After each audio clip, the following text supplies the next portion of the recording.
Sagittarius full moon activating gate 5 in the moon, okay, which is going to stand for three things: impatience, patience, and timelessness. I'm going to help you understand what that means.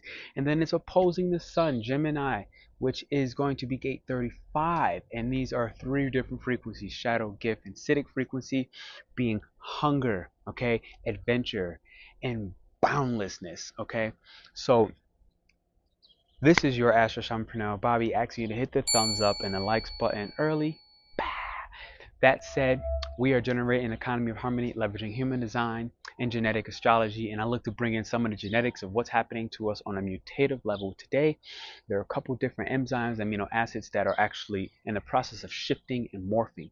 So hit the thumbs up, and we're going to get into this message. So Sagittarius is one of these energies that I like to believe that many of us don't understand. And I hope to bring some clarity on this today. And I say this and speak about myself, where like I'm always learning about what each of these archetypes can provide us, okay, here on Earth. Now, this full moon is going to do a couple things. One, it is sextiling, I believe, or yeah, sextile. No, it's trining. Sorry, excuse me. It's trining Lilith in Leo, as well as Mars in Leo. And these are major. The moon is also going to be squaring Saturn, and this is major. So I'm going to try to explain what those are, okay? But first, let's get into the genes. There's an amino acid, I believe it's called threonine,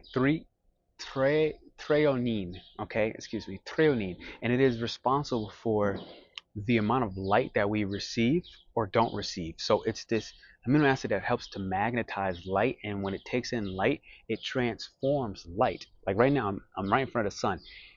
If my heart is closed, even though I'm getting sunlight, vitamin D, okay, energy, if my heart is closed, this enzyme, threonine, actually won't allow me to transform this light into energy.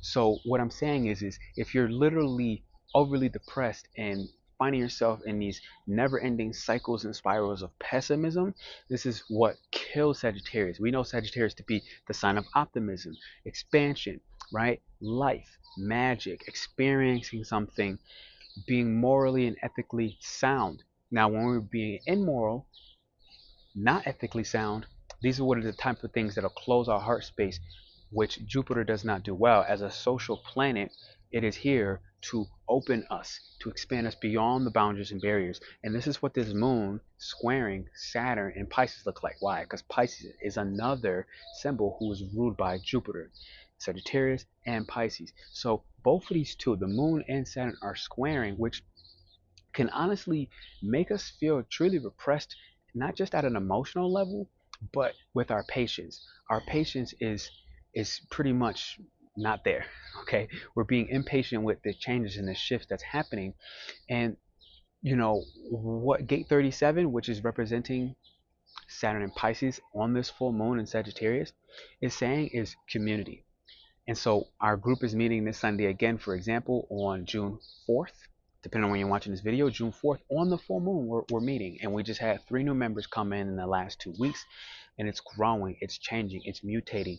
And this is a lot of what's happening, okay, for all of us as a collective. And Saturn and Pisces is saying, look, what community do you have that's going to actually help to support your dreams that you have moving forward? You have certain realizations and synchronicities and dreams that are actually in the dream space, but also like as for your aspirations that you want to come true, and it requires certain structure. And right now, gate 37, at least while it's there, is literally a gate of community saying, hey, look, what can you exchange that oftentimes has nothing to do with money with this gate 37 of Pisces? It's like, it's not about money. It's like, if I'm giving you this set of energy, what are you exchanging?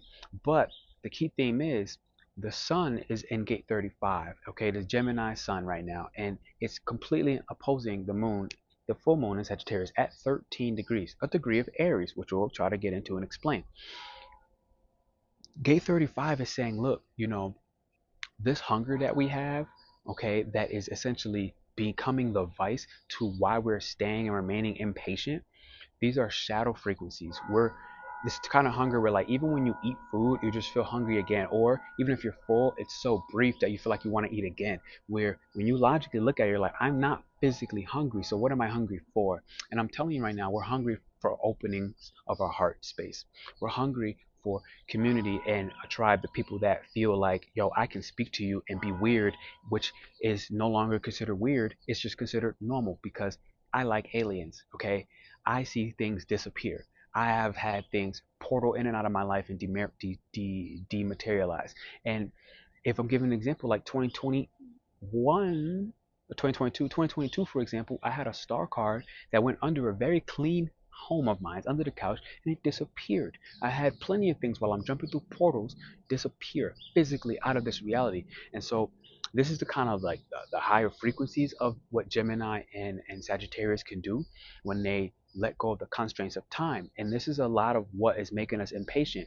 We are, conceptualizing that time is real when the reality is it's not. Okay, the universe does not recognize time other than man's, whose neocortex needs time in order to feel present, which is completely false because you can just be present and eventually you reach a sense of timelessness. Now, again, all of this is happening so that we can, with a tribe, journey deeper into who do we morally and ethically want to involve ourselves with. Okay, what religion, what practices, what spiritual communion looks like. What does it feel like? And there's this theme where I had a mentor tell me most people wants what it looks like, not what it feels like. And this is where I pulled the Empress card, and it speaks about like Venus and Libra type energy, okay, where it's like, look, this is what it looks like, but are you honoring the balance of what it feels like? Meaning you have to take this dream and you have to take this earth and you have to meet them in the middle, and that's where Libra kind of has this balancing beam act. So what's critical about this is Sagittarius, the full moon in Sagittarius, the moon in Sag is stronger in my opinion than a sun in Sag, because Sagittarius is an energy that you're about 56 years old. Yeah, you're about 45 to 56 years old. And this is a time frame when you begin to have potential grandchildren and you start to see life very differently. And at this point, you are psychologically and financially, evolved enough where you can start to consider, well, how will I live my life separate from the social collective, separate from what is considered normal? How can I take my own individualistic morals and values, okay, and experience of how I see the world after having all these moments of not living in integrity, people pleasing and appeasing in another, going through my own trauma, trying to find my own way to be a mentee and have a mentor where now I'm becoming the mentor. And so this is the kind of energy of Sag. Like your mentorship right now with the moon and Sagittarius is coming from a lot of your past lives, as well as a lot of your dreams right now, but as well as a lot of your heart opening, which is what Venus in Cancer was really helping us to do. It's helping us to open our heart with and for other people. And Mars in Cancer kind of did that as well. But now with Leo and Mars, this is where the sextile energy says, hey, look, now you can actually take action on the units, the people that you feel popular with, that respect what you're popular for. Now, that's whatever. If I'm popular for being a shaman, or if you're popular for being an astrologer, or if you're popular for being blah, blah, blah, you're now starting to have other people recognize you for this popularity, and you're feeling good with that. And if people are not recognizing this, then you're feeling bad and you're getting very impatient if you don't feel recognized, and you're starting to feel a certain sense of hunger that can't be satisfied. And these are the lower level frequencies that trap us in, if you're oppressed on one end, being pessimistic or being pushy, okay, feeling like life is in this downward spiral and everything's going wrong and nothing. And that's us not being patient and not recognizing the natural cycles of life. Winter comes, spring comes after, summer is after that, and then fall. Winter, there's less resources. Spring, I start to feel alive again. Summer, I'm like, yeah, I'm at the peak of this liveliness, taking in the maximum amount of light, which is literally, if you're Leo, okay, the sun, if I'm open in my heart, I can turn that light and convert it with this amino acid 309 into energy. Or if your heart is closed, You're taking in that light like right now, but you're just getting hot. You're just getting aggravated. You're just getting bothered. Now, the other side of this is to be completely bored. And this is where the Gemini sun comes in. If you're repressing this energy, you're bored and you're just feeling like lifeless. You have no life. You're just dull in the eyes. You're just walking around like, la, la, la, like a zombie. Or if you're not bored, you're finding yourself in this manic state where you're just starting to want to do and continuously externalize your reality and externalize your love for yourself, where this looks like a seeking love outside of ourselves from another person. And this equates to a continuous amount of disappointment, because why? As soon as that transactional form of love disappears or dissipates, you no longer love yourself, and you have to start to face that, which means if you're still in this manic state, you go find somebody else to love. You go find another substance. You go find another addiction. Usually, a lot of times with this energy, it's another person, a coworker, okay, a friend, a social peer, uh, and it can go outside of those little examples, but essentially an addiction external from you. And this will not give us any satisfaction. We are actually craving an adventure to go deeper into our hearts, deeper into our being, and to be timeless, to be without the constraints of time, because we understand that there is a natural law and order to the cosmos. When we lose faith, Sagittarius, the moon is Sag, when we lose faith in the people, faith in the fact that there is a cycle to things, the moon cycles every 28 days, right? It's a whole cycle, and every 2 to 3 days there's a new zodiac sign.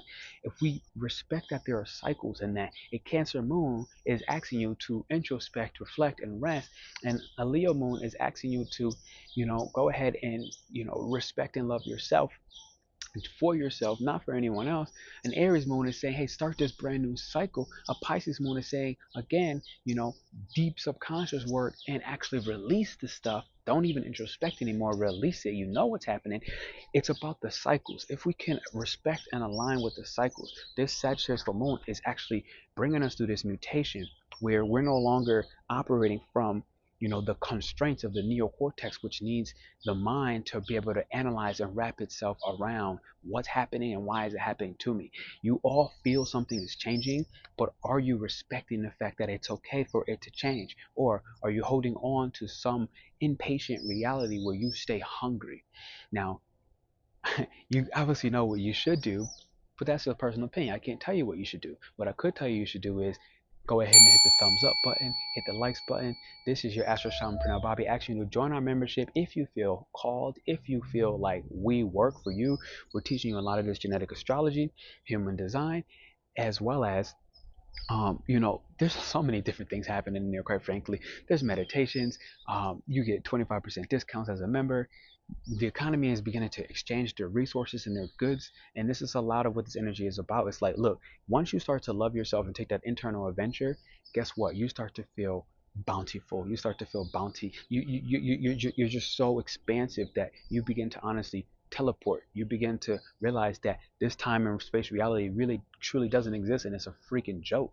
And you start to be able to laugh at life and sit in the back seat and realize that yes, you really don't have any free will, but with gate 35, the sun in Gemini, the magic is one of the only one of gates of the 64 gates total that actually allows you to say, look, if I can actually do something unconditionally, aka love somebody without a transactional mindset, just love them and give them a freaking free coffee, or give them a new plant, or give them a painting that I did in my own in my own home and give it to somebody out in public. If I can do that without looking for something in return, then the universe continues to just bless me so abundantly. But again, you can't fool the universe, okay? You can't fool karma. What you do is what you get. And what we start to realize is that my individual actions are what is supporting the collective action. As I recognize what I'm afraid of, and as I recognize my fear behind the hunger, my fear behind why I'm impatient, aka not following cycles, not aligning with my heart space, as I can recognize those fears, I also simultaneously let them go by placing love into that, an unconditional act of love. Okay, and as you do this, what you realize is you actually do have the will, because gate 35, or the sun in Gemini, is in the throat chakra. This is not the lower level chakra. This has the ability to manifest through action. You can be inspired, get a thought from God, and act on that thought from God, and actually change your reality. Now, this is the one gate where this actually is happening, because most of this stuff, quite frankly, is not free will. We do live in a grand design. Not accepting that is what is bringing you so much trauma and so much pain and so much strife and so much turbulence. Accepting that and getting in communities that actually help and also believe that is what's making you feel so fucking alive. Hit the thumbs up and like button. Check the link down below if you want to join our community. If you're rocking and vibing with the message, ladies and gentlemen, this is your Astro Shaman Pernell Bobby. We are generating an economy of harmony, leveraging human design and genetic astrology. I see you soon.